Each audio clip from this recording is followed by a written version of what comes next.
미국 힐링 커뮤니티 교회에서 많은 분들이 은혜를 받으시어 삶의 지혜를 얻고 새로운 삶을 살게 되었던 손동환 박사님의 바이블 메시지 내용입니다. 기도는 예수 그리스도의 이름으로 말씀과 성령으로 하기에 하나님께서 반드시 들어주심을 믿으라 라는 주제로 함께 은혜 나누겠습니다. 손동환 박사님은 이런 말씀을 하셨습니다. Prayer is not a magical formula, but a relationship with God. 기도는 마술적인 주문이 아니라 하나님과의 관계입니다 라고 말씀하셨습니다. 기도가 단순한 행위를 넘어 하나님과의 깊은 소통임을 강조하신 것이지요. 맞습니다. 지속적인 기도의 능력을 믿는가 라는 질문은 결국 우리가 하나님과의 관계를 얼마나 소중히 여기고 있는가를 되돌아보게 합니다. 첫 번째 핵심 메시지는 기도는 생명이라는 것입니다. 이사야 61장 1절 말씀에 주 여호와의 신이 내게 임하셨으니 이는 여호와께서 내게 기름을 부으사 가난한 자에게 아름다운 소식을 전하게 하려 하심이라. 나를 보내사 마음이 상한 자를 고치며 포로된 자에게 자유를, 갇힌 자에게 노임을 전파하며 라고 기록되어 있습니다. 손동은 박사님은 Prayer is the breath of the soul. Without it, the soul dies. 기도는 영혼의 호흡입니다. 그것 없이는 영혼이 죽습니다. 라고 말씀하셨습니다. 우리가 육체적으로 숨을 쉬듯 영적으로는 기도를 통해 생명을 유지하는 것입니다. 다니엘은 하루에 3번씩 예루살렘을 향해 기도하며 하나님과의 관계를 굳건히 했습니다. 그가 사자굴에 던져지는 위기 속에서도 생명을 보존할 수 있었던 것은 바로 이 끊임없는 기도 덕분이었습니다. 두 번째 핵심 메시지는 기도는 소망의 근거라는 것입니다. 로마서 5장 5절에는 소망이 우리를 부끄럽게 아니함은 우리에게 주신 성령으로 말미암아 하나님의 사랑이 우리 마음에 부은받음이니 라고 말씀하고 있습니다. 손동원 박사님은 스페스, 논 바나 스페스 라고 라틴어로 말씀하셨는데 이는 소망, 헛된 소망이 아닌이라는 뜻입니다. 기도는 막연한 바람이 아니라 하나님의 약속에 근거한 확실한 소망임을 강조하신 것입니다. 욥은 모든 것을 잃었지만 하나님께 끊임없이 기도하며 소망을 잃지 않았습니다. 그의 기도는 결국 모든 것을 회복시키는 하나님의 은혜를 경험하게 했습니다. 첫 번째 핵심 메시지는 기도는 생명이라는 것입니다. 이사야 61장 1절 말씀에 주 여호와의 신이 내게 임하셨으니 이는 여호와께서 내게 기름을 부으사 가난한 자에게 아름다운 소식을 전하게 하려 하심이라.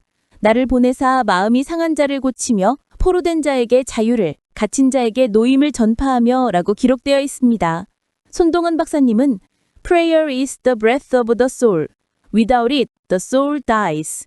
기도는 영혼의 호흡입니다. 그것 없이는 영혼이 죽습니다. 라고 말씀하셨습니다. 우리가 육체적으로 숨을 쉬듯 영적으로는 기도를 통해 생명을 유지하는 것입니다. 다니엘은 하루에 3번씩 예루살렘을 향해 기도하며 하나님과의 관계를 굳건히 했습니다. 그가 사자굴에 던져지는 위기 속에서도 생명을 보존할 수 있었던 것은 바로 이 끊임없는 기도 덕분이었습니다. 세 번째 핵심 메시지는 기도는 관계 회복이라는 것입니다. 야고보서 5장 16절에 의하면 의인의 간구는 역사하는 힘이 많으니라 라고 기록되어 있습니다. 손동환 박사님은 The power of prayer is not in the one praying, but in the one who hears. 기도의 능력은 기도하는 자에게 있지 않고 들으시는 분에게 있습니다. 라고 말씀하셨습니다.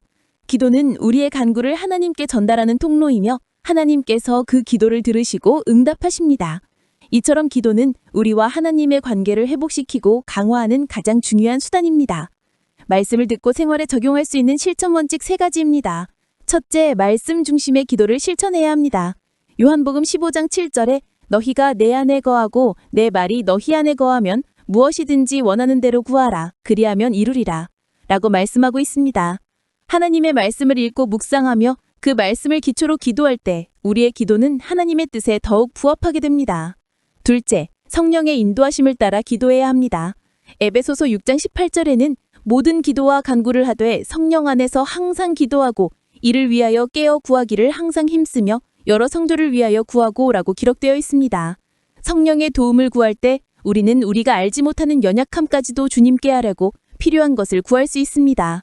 셋째, 쉬지 말고 기도해야 합니다. 데살로니가전서 5장 17절에 쉬지 말고 기도하라 라고 말씀하고 있습니다. 하루 종일 하나님을 의식하며 삶의 모든 순간을 기도의 재단으로 삼을 때 우리는 하나님과의 지속적인 관계 속에서 살아갈 수 있습니다. 손동원 박사님은 이런 말씀을 하셨습니다. Do not be anxious about anything, but in everything by prayer and supplication with thanksgiving. Let your request be made known to God.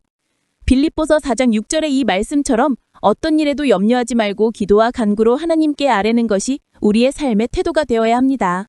기도는 우리의 염려를 하나님께 맡기고 그분의 평강을 노리는 길입니다. 기도는 예수님께서 친히 모범을 보이신 삶의 방식입니다. 예수님은 새벽 미명에 한적한 곳으로 가셔서 기도하시고 십자가를 앞두고 겟세마네 동산에서 피땀을 흘리며 기도하셨습니다. 이처럼 기도는 우리의 힘으로 할 수 없는 것을 하나님께 맡기는 겸손의 행위입니다.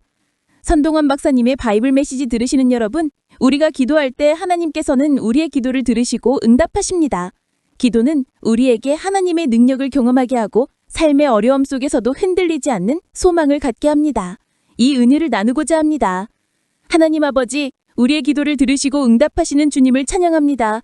날마다 말씀과 성령 안에서 기도함으로 주님과 동행하게 하시고 기도의 능력으로 소망 가운데 살아가게 하여 주옵소서. 이 모든 말씀을 주님 되신 예수 그리스도의 이름으로 기도드립니다. 아멘.